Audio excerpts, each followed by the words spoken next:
میں دھول جھونکنے کے، یہ تو آپٹکس ہوئیں گی صرف.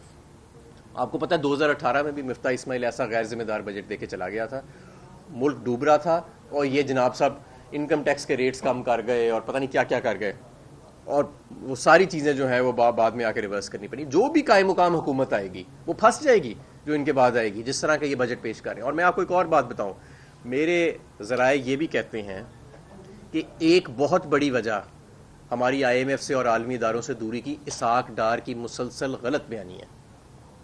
اس وقت پی ڈی ایم حکومت کی تو ویسے کوئی کریڈیبلٹی نہیں ہے. مطلب جس حکومت میں آصف زرداری، مولانا فضل الرحمان، رانا ثناء اللہ جیسے لوگ، اس کی کیا کریڈیبلٹی ہونی ہے. لیکن عالمی معاشی اداروں میں جو آج پاکستان کی کریڈیبلٹی ختم ہوئی ہے، اس کی ایک بہت بڑی وجہ اسحاق ڈار کے مسلسل جھوٹ اور مسلسل غلط بیانی ہے. آج وہ ہماری کسی بات پہ یقین ہی نہیں کر رہے، اتنا جھوٹ بولا گیا ہے. اور آج معیشت اس نہج پہ آ گئی ہے کہ اب آپ کو بڑی مشکل سے آپ کرنے کیا چاہتے ہیں. دیکھیں، ہم فی الحال تو سپریم کورٹ کے فیصلے کا انتظار کر رہے ہیں. جو اب جیسے ہی سپریم کورٹ کا فیصلہ آئے گا، ہم اسی وقت ود ان فیو منٹس ہم انشاءاللہ میڈیا پر ہوں گے اور آپ کے سامنے اپنا اگلی حکمت عملی رکھیں گے. لیکن میں آپ کو یہ بتانا چاہتا ہوں کہ اگر سپریم کورٹ آئین اور قانون پر عمل درآمد کرنے کے لیے کوئی فیصلہ دیتا ہے، تو آئین اور قانون پر عمل درآمد کرنے کے لیے 22 کروڑ محب وطن پاکستانی موجود ہیں اور تیار ہیں، اور کوئی ایسا مسئلہ نہیں ہے. چند لوگوں کے مفادات کی خاطر اس ملک کو گروی نہیں رکھا جا سکتا. ابھی خبریں چل رہی تھی کہ عمران خان کے جو امریکہ کے مختلف لوگوں سے ملاقات ہو رہی ہے، اس میں انہیں معیشت کی جو ریوائول ہے اس کا کوئی پلان ڈسکس کیا ہے یا انہوں نے تجاویز مانگی ہے.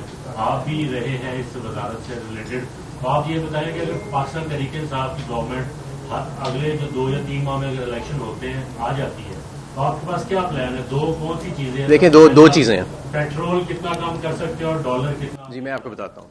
2 چیزیں ہیں آپ کے ملک میں. ایک تو امیڈیٹلی کیش فلو کا کرائسس ہے. اس کی وجہ یہ ہے کہ آپ کی 70% جو ڈیٹ ہے وہ ملٹا لیٹرلز کو آپ نے دینی ہے، اور ان ملٹا لیٹرل انسٹیٹیوشنز کے ساتھ بیٹھ کے آپ کو اپنے معاملات ٹھیک کرنے پڑیں گے، انہیں ان کانفیڈنس میں لینا پڑے گا. باقی 30% سے 35% ڈیٹ آپ کی دوسرے ممالک کے ساتھ ہے، وہ آپ کو رول اوور کرنے کے لیے تیار بھی ہیں. کہ جیسے چین کے ایمبیسیڈر نے کہا کہ خدا را یہاں پہ کوئی ملک میں کوئی سینٹی لے کے آئیں، ملک کے اندر کوئی سیاسی تسلسل لے کے آئیں، اور یہ ذاتی بغض جو عمران خان کا پالا ہوا ہے اس سے باہر نکلیں. تو پہلا تو ہمارا لیگ یہ ہوگا کہ اس ملک کی کیش فلو کو سٹیبلائز کیا جائے. اور انشاءاللہ تعالیٰ آپ دیکھیں گے کہ تحریک انصاف کے آتے ساتھ ہی چند ہی ہفتوں میں اور پہلے 2 ماہ کے اندر ہی ایسے اقدامات اٹھائے جائیں گے کہ یہ ملک کی معیشت جو ہے یہ واپس پٹری پر آ جائے گی.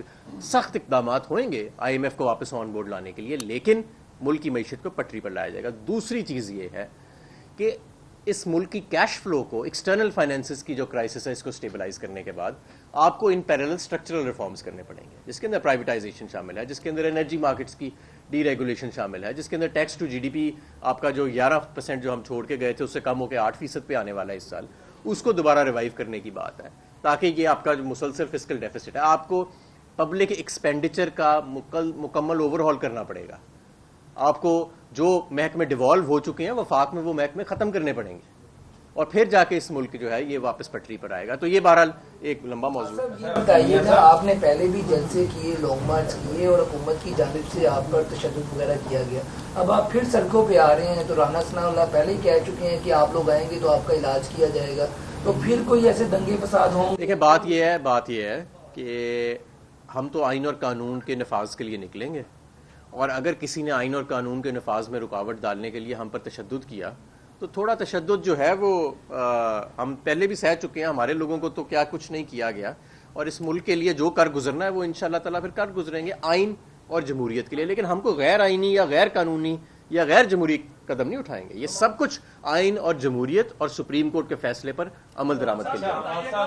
آہستہ آہستہ آہستہ. ہاں ابھی 90 روز سے زیادہ ہو چکے ہیں. ہاں سپریم کورٹ اگر 14 مئی کو نہیں کرواتا، آپ لوگوں نے جو کمیٹی بنائی تھی اس میں یہ فیصلہ ہوتا کہ جولائی یا جون میں ہو جائے، تو تب آئین اور قانون کہاں گیا؟ 90 روز کا جو معاملہ تھا. اور دوسرا یہ بتائیے گا مجھے 2018 میں جب آپ لوگ آئے کتنے قرضے اس ملک پر تھے، اور 2022 کو جب آپ گئے ہیں کتنے قرضے اس ملک پر آپ چھوڑ کے گئے، اور کتنا سمجھتے ہیں قرضے لینے سے؟ چلے ایک سوال پوچھے نا.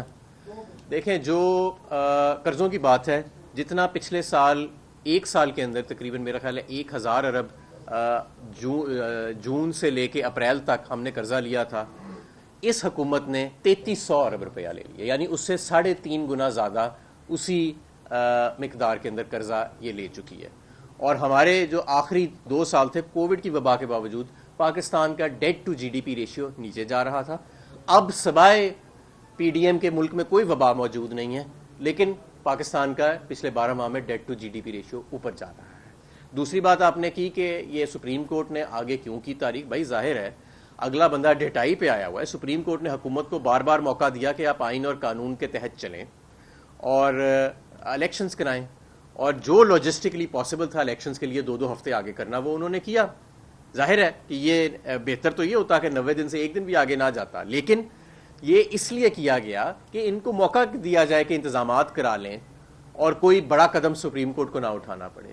لیکن چند لوگوں نے یہ فیصلہ کیا ہوا ہے کہ آلدو آئین کے اندر صاف واضح لکھا ہوا ہے کہ اس ملک کے اندر صوبے کا اور وفاق کا الیکشن علیحدہ ہو سکتا ہے، لیکن آج آصف زرداری جیسا شخص پورے آئین کو کے اوپر بھاری ہے اور سمجھتا ہے کہ وہ اس کی جو خواہش اور منشا ہے جو ساری عمر اس نے گزاری ہے اپنی ٹرانزیکشنز کے اندر، کہ شاید اس کی وزڈم جو تھی وہ پورے ملک کے آئین سے زیادہ ہے، اور اس کے کہنے کے مطابق یہ الیکشن جو ہے یہ ایک ہی ڈیٹ پر ہو جائیں گے. بہرحال اس وقت جو